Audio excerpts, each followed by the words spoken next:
večer vsem. Dragi moji, prižgali smo svečko veselja in prav je, da se veselimo in da smo veseli. Jezus prihaja. Podelimo to veselje z ostalimi. Naj bo to naše majhno darilo za druge. Tudi naša današnja zgodbica govori o darilu. Zgodbica Boba Hartmana iz knjigice Zgodbe za Božič, ki je bila izdana pri založbi Ognjišče.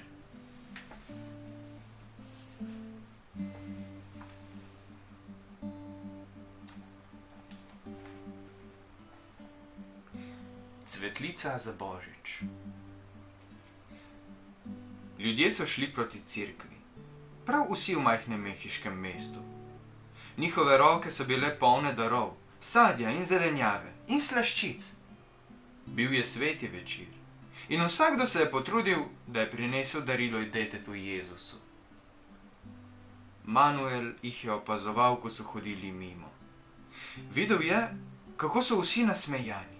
Videl je, kako pojo, kako dajejo duška svoji sreči in svoji radosti. On pa si je le lahko obrisal solze z umazanega obraza, kajti Manuel je bil deček ulice, uboga sirota, ki ni imel prav ničesar, da bi nesel v cerkev. Poskušal je izprositi kakšno malenkost, ljudje pa so se mu le smejali.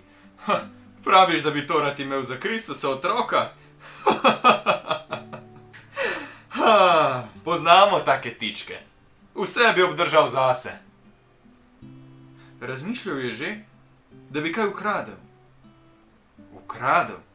Za Kristusa otroka? To bi bilo gotovo še slabše, kot pa če pride k njemu brez darila. Zato si je vse skupaj ogledoval oddaleč. Ko se je množica nagnetla v cerkev in ko so se vrata za njimi zaprla, je splezal na odprto okno in pokukal noter. Vse je bilo tako čudovito. Sveče, okraski in darila. Na stotine jih je bilo zloženih okrog kipa Kristusa otroka in njegove matere. Dlje, ko je Manuel gledal, bolj je bil žalosten. Dokler ni nazadnje padel na kolena ter molil.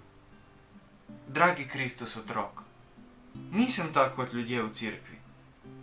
Ničesar nimam, da bi ti prinesel v dar na ta sveti večer. Zato prosim, sprejmi mojo molitev in moje solze tudi.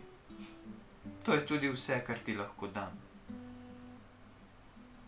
Manuel si je spet obrisal lice.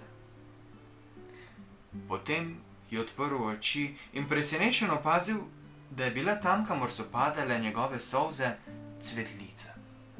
Cvetlica, ki je prej ni bilo. Zlata kot zvezda, ki je sijala nad Betlehemom. Tako se je svetila ta cvetlica. In okrog nje so bili listi rdeči kot kri. To je čudež, je zaklical Manuel.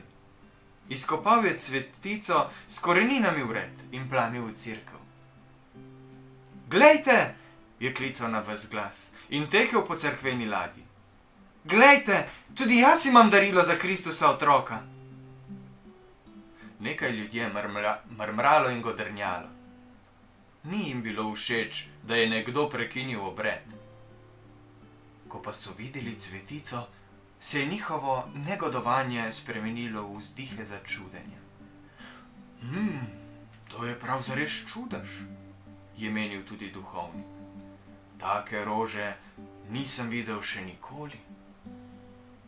Tako se je zgodilo, da je Manuelova roža postala znana pod lepim imenom. Božična zvezda. Veste, superjunak Jezus je učencem povedal priliko o vdovi, ki je podarila vse, kar je imela. 2 novčiča. Medtem, ko so ostali dajali zlatnike. Jezus je povedal, da je vdova dala največ, kljub zlatu, ki so ga darovali drugi, ker je vdova dala čisto vse, kar je še imela. Dragi otroci, Veste, količinsko ni pomembno, koliko damo. Pomembno je, da podarimo, kar premoremo. Pa če tudi je to, na primer, edini vic, ki ga poznate. Morda bo pa nekoga tako nasmejal, da mu bo polepšal cel teden. Zmolimo sedaj, Oče naš, da bomo tudi mi znali nesebično dajati. Lahko noč.